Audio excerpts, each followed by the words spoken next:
welcome Mr. Tshepo Austin Phala. Mr. Phala was born and raised in a small village called Ramotswa in the southern-eastern region of Botswana. Mr. Phala has a strong and extended experience in the tourism and hospitality industry of Botswana. First, a nature conservationist in 2006, when he graduated as a professional safari tour guide at Botswana Wildlife Training Institute in Mon. Then, professional guide at Okavango Wilderness Safaris, Botswana. He was soon recognized as one of the most successful young tour guides in the wilderness safaris business and Botswana. Promoted to be one of the highly demanded Mambo camp guides, the flagship camp of wilderness safaris, and a multi-award winning safari lodge in Africa for many years. Mr. Phala then decided to explore the other side of the business operation. After graduating from a management course, he took on a new position as a lodge manager. In October 2016, he was promoted again to general manager position. 2016, a position he is currently holding at King's Pool Luxury Camp in the Linyati concession of Botswana. Today, he will be presenting information about their rhino conservation program. That's correct. Mrs. Phala, you work in Botswana in the south of Africa. Please tell us a little about your animal preserve. All right. Hello. Thank you so much for having me here today. I work in a private concession called Linyati. It is in the northern tip of Botswana, sitting very close to the Chobe National Park, which some people actually are aware of, and right on the boundary between Botswana and Namibia. And that's where we've got 4 properties, and I'm managing one of the camps called King's Pool Camp. Yeah. It's an area that is well known for elephants, particularly in the dry season in the winter. We've got the biggest concentration of elephants there. We're looking at about 60,000 animals through the winter. We are so excited to have you visit us. We have many questions for you.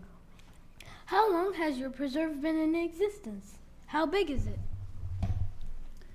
The Linyati concession has been there for ages. As a company, Wilderness Safaris, we've been running it for about 30 years as a photographic tourism company. It's about, I'm going to use measurements that you might not be aware of. It's about 135 hectares, 135,000 hectares. So it's quite a large piece of property to have only 4 camps on it. How many animals do you have?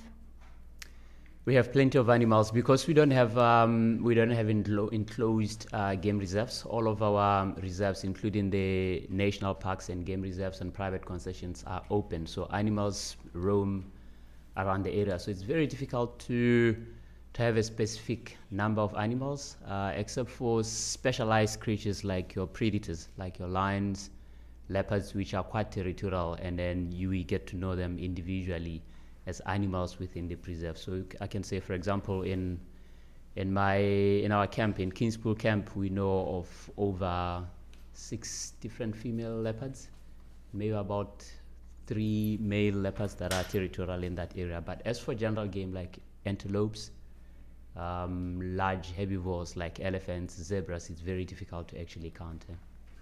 What kinds of animals? How do you keep the animals in your preserve? Many different types of predators, from lions, leopards, wild dogs, which are very, very special as well. Cheetahs occasionally, going down to herbivores like giraffes, impalas, water bugs, very, very rare antelope called Sitatunga, which we find, I know 2 of them within the concession. As I've mentioned earlier on, it's open game reserves or open wildlife management areas. So they find it comfortable and peaceful for them to live there because they're not being harassed by human activities. So they pretty much live there naturally. We found them there and we coexist with them. Do the animals get along with each other? Are any of your animals in danger of becoming extinct? Animals do get along with each other as long as they don't compete with one another. Of course, herbivores don't get along with predators because predators find them to eat them. Later on today, we're going to be talking about the history of the country, the tourism, and then rhino conservation project. And rhinos within our concession are one of the most endangered and protected creatures. Actually, the black rhinos at one point in Botswana were extinct, legally regionally extinct until the reintroduction. Yeah. Why do you have tourists visit your preserve? Is it for education or to raise money? It is for both. The large amount of them, it's to raise money. As a company, we are running a business, so we do make money out of it. But we have special programs, something similar to what I'm here to do. In Botswana, we call it Children in the Wilderness. And this is a special program that we do for local kids within our country, where we take children out for free. We take them and send them to our properties and treat them as full-paying guests in an attempt to teach them and train them about conservation with the hope that in the future they will actually help us and help the world preserve wildlife and natural resources. Have you noticed any effects of climate change in your preserve?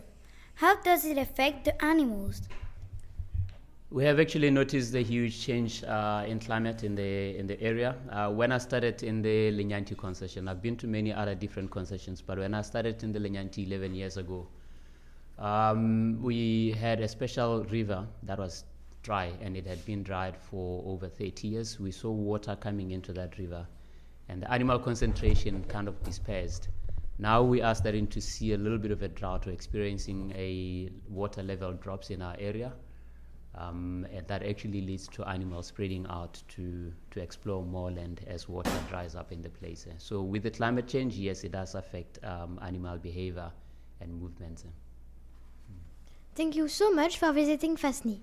We wish you much success with your preserve. Next week, we will interview our youngest guest, Kewe Smoley, from Mrs. Champigny's 4th grade class about 3D printing. We will also be sharing with you information about our famous artist program organized by Mrs. Budin and Mrs. Tardif.